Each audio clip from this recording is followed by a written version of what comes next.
Coach, anong pakiramdam? Sarap, Bota. Wow, what a feeling, coming from behind and getting this great victory. I thank the Lord for everything, all of the blessings, and I thank my players for not giving up. That's a composure that we have.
Parang ayaw ko.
CJ, mabilisan lang.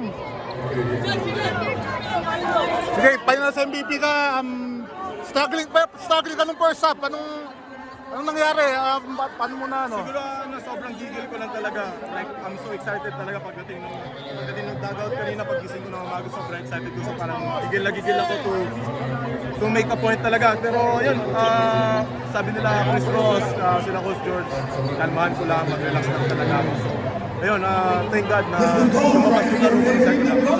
Nagtanong kayo ni Coach George, parang nasabon ka nung first half eh. Actually, yun yung mga arguments na chine-cherish ko lagi kay Coach George. Talagang kung kailangan namin pag-usapan. Yun yung parang father and son argument talaga. Pero alam mo, pag nagkagano si Coach George, ginaganahan talaga ako. Tapos niyakap mo siya after eh. Yeah, ganun talaga. Yung mga magtatay, ganun talaga nag-aaway. BPC ka, final sa MVP, then championship. What a conference for you. Sobrang blessing talaga ito sa akin. And hindi ko in-expect to, pero pinagtrabahuan talaga namin. So yun, thank you sa inyo.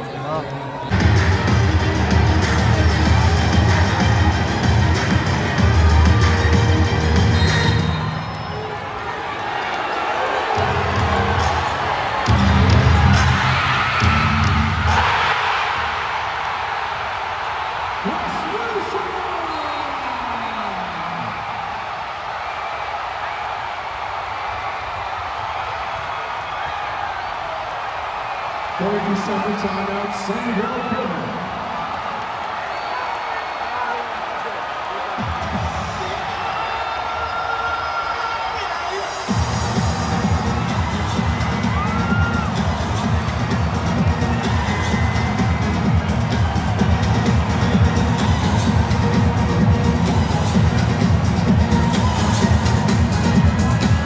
The race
Arigato.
And keep believing in yourself, and good things will eventually happen. Among all the teams here in the PBA, what do you think was the edge that the Morocco Bulls to get this championship? It's our belief. You see the signs everywhere. You know, there's a time when we were really at a low point.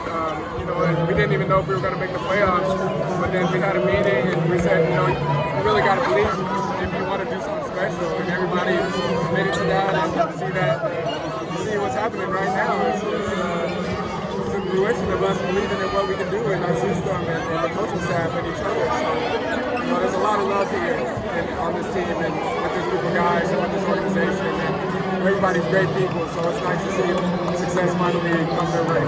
Lastly, Chris, that last shot definitely brought the confetti. Take us through the adversities and what went through your mind trying to get that ball into that basket. Honestly, just get a good look. Get a clean, good look, and you'll have a chance. And I was lucky enough that it went in. Congratulations. Thank you, thank you. Chris? Of course, man. Of course. Thank you. Thank you, bro. Thank you, bro. Thank you. Chris, Sorry. Yes, yes. you finally did it. We finally did it. Finally did it. Yeah, finally did it, man. And I didn't know it was gonna happen like this. You know, of course, we were preparing for that series against Ginebra, and you know, at the time that was our goal, just to try to overcome that, and we were able to do that, and I think that allowed us to gain that confidence to come out and give it a good run. And you know, we peaked right at the right time, and you got to give credit to the Morocco staff, the coaching staff, utilities, all of them, man. They all had us ready to go and available to play. Not too many injuries except for AB, but you know, that's a testament to this organization, man. They do things the right way, and you know, like I said earlier, there's a lot of love here, you know, both on and off the court, and so it's nice to see my teammates win. You know, this is definitely for them. That shot with the last second. What was going to your mind? Me, just to get a good look. I didn't know if you know, if I'm gonna make it or miss it. I wasn't really the worry, but just to try to get a good look to give us a legit chance of winning. And you know, I work on that shot all the time, and it finally went in at the right time. So blessed that it happened today and in this moment. Chris, when you first played in your first PBA finals against Ginebra, you guys lost. You a clutch shot. Now that you won your first championship with a clutch shot, so how poetic is it? It's really nice, especially because I put the work in for that. You know, a lot of the guys can tell you I work on these shots that I take every single day, and you know, that's why none of them are really surprised that it went in, because I work for this. I'm not gonna lie to you. I definitely put in the work for this. I put the hours in. I show up early. I put the reps, man, and it's nice that it finally paid off. Yes, are you able to keep your focus after challenging that shot by Junmar that went in? How were you able to keep that focus? I mean, it's about staying present. You know, you can't really let the things that happened in the past, you know, penetrate your mind and allow it to affect you, because, you know, there's still time on the clock. There's still, you know, there's still hope. And for us, it's just focus on the next play until the clock reads 0-0-0. Even after I hit that shot, I know there's still 1 second, so there's no real time to celebrate, but I'm just glad that we came out with the win. Jumar definitely could have hit another one for the win, but you know we were lucky on that one. So just blessed that we got the win. You'll forever go down as the player who won the finals MVP in Morocco's first championship ever in the PBA. How does that sound? It sounds great, honestly. It's nice that I was able to stick it out with Morocco, the team that drafted me, the team that believed in me since day one. You know, Coach Norman believed in me since day one. And, you know, I'm happy we got this for him as well. You know, he deserves it. And the rest of these guys, they definitely deserve it too. But, you know, again, I've dedicated my time, my heart, my soul to this Morocco organization. And, you know, I finally fulfilled that promise of bringing Morocco their first PBA championship today. Thank you, guys.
Damage na tayo.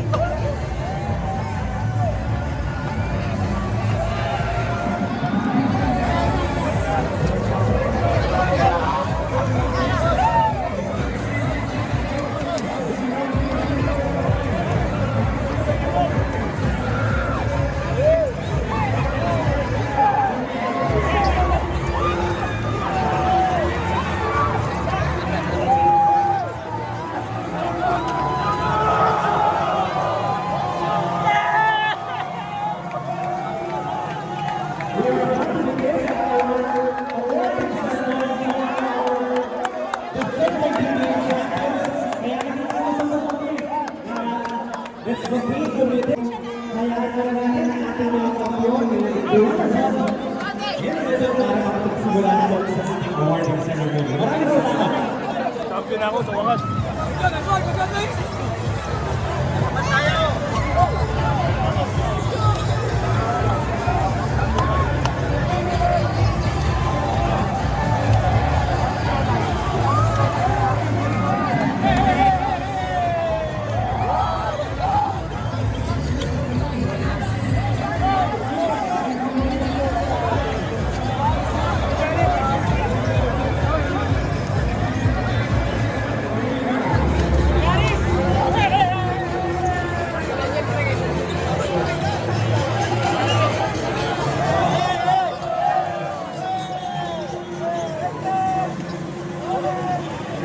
Welcome to the awarding ceremony of the runners-up in the 49th season PBA Governors Cup.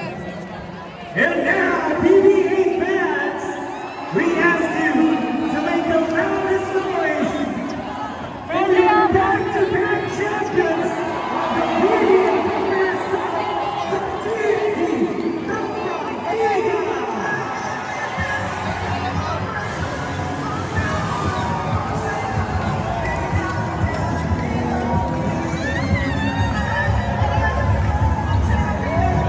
Number 25, Matthew Della Foster. Number 50, CJ Mayola. Number 0, Jorge Loya. Number 53, Felix Cignano. Number 9, Paul Martinez. Number 10, Brian Reyes. Number 13, Brian Arella. Number 32, Henry Dominato. Number 35, Diego Reyes. Number 12, Leonard Ortiz. Number 21, Henry Williams. Number 6, Reina Plata. Number 8, Calvin Estrada. Number 7, Jorge Era. Number 16, Armando Pagoy. Number 17, Many worthy opponents. At the end, ayaw matatalo ng aming mga players. So, a good championship. And now we go on to the next one. Pero maraming salamat. This is all for you. Para sa inyo. Thank you very much, Coach Sean Reyes. And now, you would like to invite also for a few words to share of PLDT, Mr. Matthew P. for a few words.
Alam po yung tanong nyo eh.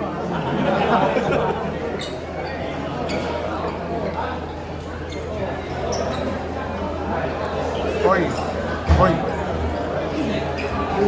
Sa'yo ba ang muling anak ka? Parang ganun siya. Happy lang ako na siyempre nanalo kami. Siyempre, hindi naman mahirap tong series eh. Hindi madali tong series na to eh. Sobrang nahirapan din talaga kami. Siyempre, hindi yung fans. And then, no adjustment ng kabilang team. Pero down the stretch, I think we wanted more down the stretch. And then, we execute well, we execute our plays, and then we stick to our defense. And hindi na namin pinakawalan, kinuha na namin. Kasi hindi naman nila ito ibibigay eh. So, yun. Happily, kami yung nanalo, kami yung nanalo sa series na ito. So, masaya ako. Alam ko maraming malungkot, pero ganun talaga, ganun yung basketball eh, mananalo, may natalo, di ba? Yun lang. Well, first championship mo since comeback ka to. Oo naman, sobrang special kasi looking back, I'm thinking of retiring na rin, di ba? Sabi ko nga lang interview yung last na usap natin, I'm thinking of retiring na rin. Pero yun, naalala ko lang yung sinabi ni Coach Short na stay loyal to your work, stay consistent. And then siyempre yung mga nakikita ko sila everyday, ayoko sabihin nila na nag-give up ako agad, di ba? So, kasi nakakaintindi na rin sila eh. But, alam na nila kung pag natatalo ako, alam nila pag malungkot ako, pag nalis sa talo, kahit alam nila palagi ako yung goal. So, I stayed loyal, naging usap din yung support system ko, yung family ko, and siyempre yung team ko. Bigyan nila ako ng advice na kaya ko pa. So yun, and then it shows na kaya ko pa nga talaga. Diba? Yun lang talaga, hindi lang ako nag-give up sa sarili ko. And then my team and my family, hindi nag-give up sa akin. And siyempre si Lord, hindi nag-give up sa akin. Paano mo ma-describe yung mag-handle mo dun nga sa mga years na kasi game 5 ganda rin tayo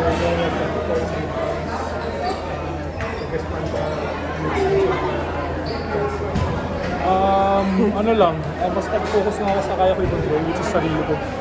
Although may mga time na nakikita nyo na may mga nangyayari, may mga ano, pero sobrang bilis lang, quick turnaround lang. Kasi alam ko gaano ako ka-importante sa team. Alam ko kung ano yung kaya kong gawin, kung ano yung side ako. So, yun lang, nag-focus ako sa sarili ko, hindi ako nag-focus sa outside noise. And then sabi nga ng wife ko, imaginary earplug. Pero kahit na-imagine, maririnig mo pa rin talaga eh, di ba? So, it's better to ignore it kasi kaya nga sabi ko kanina, may gawin ka o wala, may masasabi yung tao, di ba? Might as well gawin mo yung tama. May sabihin man sila o wala, at least yung ginagawa mo tama, di ba? So, sa kanila na yun. So, what they gonna say now? What they gonna say now? Hoy! Hoy, hoy!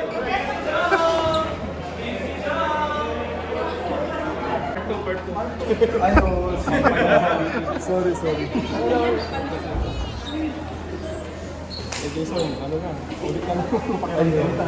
Ayun, sobrang sarap kasi ito yung championship na ang dami namin pinagdaanan. Actually, may mga ibang players ang may mga nararamdaman pero never namin na sinasabi sa media kasi yun nga, di ba? At the same time, yung mga ibang player, may mga pinagdadaanan. Pero yung mga adversity, yun yung nagpapatibay sa amin. So, sabi nga ni Coach, kaya namin mapasaya as long na together kami, di ba? So yun, at least, nag-champion naman, buti naman nag-champion. Saka rin kasi may nararamdaman sa team ko. Yes, actually, to be honest, may mga support na kailangan isuot before the game para yun nga, makatulong kung ano yung nararamdaman namin. Pero despite man, yun nga, as a player, championship, no excuses na to as in talagang kailangan maglaro. Ay, sa puho. Ay! Jason, I believe yung last finals MVP mo 2011 Commissioner's Cup, and then against Ginebra din yung tinalo niyo sa finals. Ano yung pagkakaiba ng experience na yun for you? Itong compared dito sa Napaghalata na ata ako. That time medyo bata pa ako.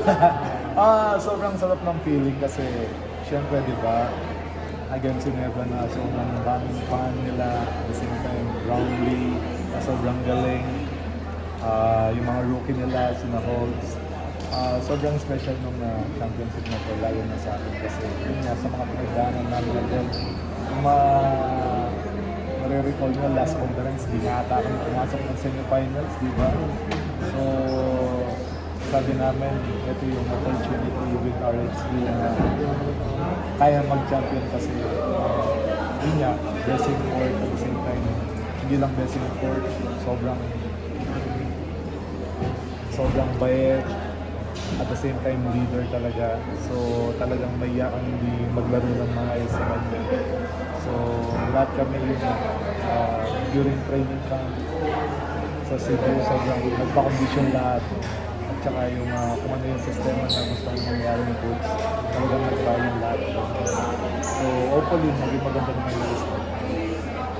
Gusto naalala ko ng media day kasi early in the season, sabi mo nga, parang supporting kas ka na lang. Sila Reyna, sila Calvin na yung take over. Pero parang kabaliktad yung nangyari. Siyempre, as a veteran, kapag nakita mo na kaya mong mag-contribute pa ng mas malaki, talagang at the same time yung yun nga, yung competitiveness mo, talagang ibibigay mo lahat eh.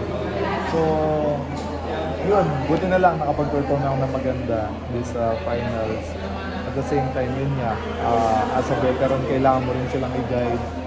And yun, buti nakuha namin. At the same time, yun nga, makita naman sa kanila na yung potential talaga nila. Pero sa endgame lang medyo nawawala pa. Pero this time na nakuha na namin yung championship, for sure sa mga susunod na championship, sila na yung mag-take over. Jason, mabalik lang doon sa game kanina kasi involved ka doon sa closing run, tapos may isang play doon na sinet tapos si Kelly drop pass para doon sa panapos ng run. Dami nyo na rin pinagdaanan ni Kelly, tapos ito, championship na naman. Masabi mo lang doon. Ay, oo, sobrang special nung kahit ako napa-wow din ako eh, kasi yun nga, parang dalawang veteran almost. Hindi naman ako 40, pero si Kelly, di ba imagine that? Parang dalawang veteran, kaya pang makapag-close out ng game na gano'n. So, sobrang special para sa akin nun kasi nung pagkapasa ko, parang up by 6 kami and then 1 minute plus. So, sabi ko, may malaking chance na manalo. Siguro nakita ko lang yung advantage ko versus kay Brownlee and then in-attack ko siya. So, nag-react sila. So, wide open layup. Sobrang special para sa akin kasi ang dami namin pinagdaanan ng this conference na hindi lang na media. Pero, yun nga, nakuha pa na rin namin yung championship. Yun yung pinaka parang pinaka-reward namin sa lahat ng paghirap namin. You've always spoken about yung nga, and team first mentality mo always. Pero gano'n lang ka-special to at this point of your career, naka-finals MVP ka ulit. After a long while pa. Sobrang special sa akin. Pero yun nga, sabi ko, we play as a team. Ang makikita niyo talaga, kahit sa best player of the conference, walang candidate sa amin. So, yun mo mabibigay sa amin na we play as a team. Kung sino yung hot, kung sino yung nandyan na sinusuportahan namin talaga. And yun nga, nagkataon lang siguro. Thank you guys sa inyo na binigay yung finals MVP sa akin. Sobrang na-appreciate ko yun. Yun nga sa age ng ganito. Diba? So, thank you very much talaga sa inyo.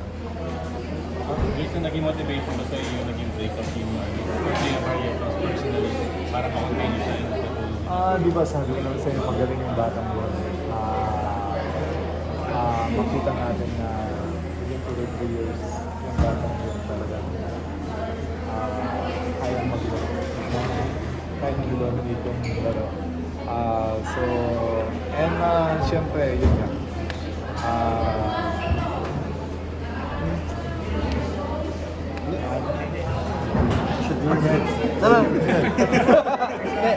Okay, Jason, thank you. Thank you. Jason, thank you.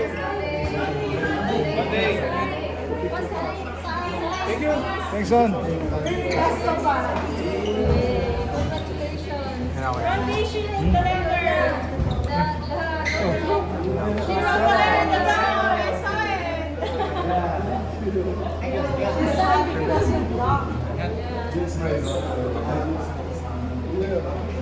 Picture.